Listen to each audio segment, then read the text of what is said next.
Welcome to Shakespeare Full Circle, a journey of a circuitous nature into the mind of the Bard of Avon, or as you become more familiar, Uncle Will.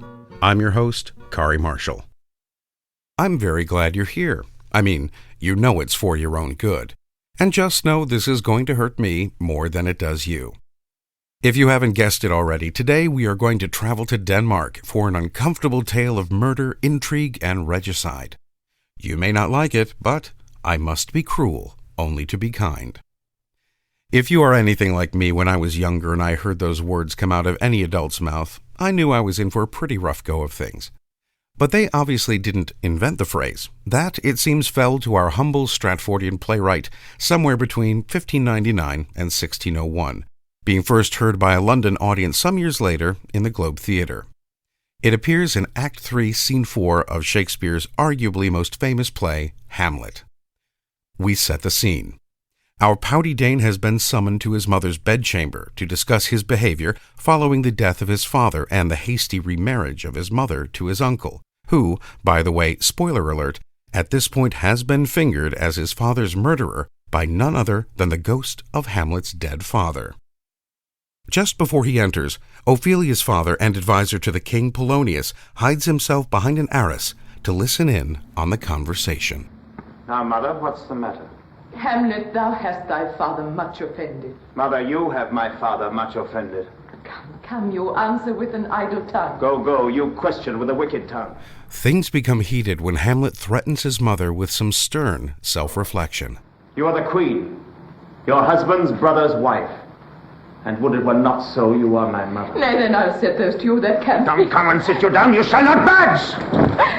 You go not till I set you up a glass where you may see the inmost part of you. Gertrude panics and calls for help. Polonius repeats the shouts, and Hamlet, believing it is his uncle, stabs through the arras and kills the unseen good old man. Thou wilt not murder me. Help! Help! Help! Now, rat! Dead for a ducat! When Hamlet realizes what he's done, he urges his mother to confess herself to heaven for her hasty remarriage, and begs her to mend her ways while he will dispose of the body and answer for the death of Polonius. Gertrude, distraught and overcome at her son's vicious reprimand, says she will, and he parts with, Good night. I must be cruel, only to be kind. The phrase never really gained traction in the general vernacular of the day, though there were many instances of the behavior in the Elizabethan and Jacobean eras. But the sentiment of the phrase, though not worded as such, would be used thematically throughout all of Romantic literature.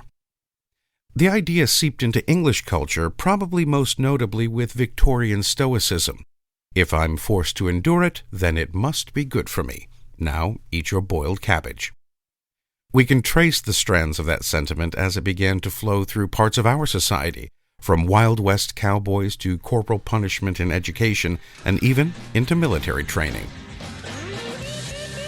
But it wasn't until 1968, when an updated version of the phrase was used by author Bill Milliken, that the idea would firmly solidify Shakespeare's message in households throughout the land. The book was titled Tough Love, and has been used by numerous writers and parents ever since. Many people believe, as Hamlet seems to, that they are being cruel to be kind for the other person's own good. The phrase has become synonymous with people who have our best interest at heart, those that are looking out for us and our well-being. So, if you are going to be cruel to be kind to a family member, a friend, or even a constituent, make sure you really follow up with the kindness part. And as Nick Lowe reminds us, take a measured approach. Well, alas and alack, my friends, that's all we have time for. Join us again next time for another circuitous journey into the mind of Uncle William. I'm Qarie Marshall. Farewell until next time. Today's performance excerpts were from Laurence Olivier's 1948 film of Hamlet. Shakespeare Full Circle is a production of WGTE Public Media. You can learn more and download all episodes at wgte.org/sfc or wherever you get your podcasts.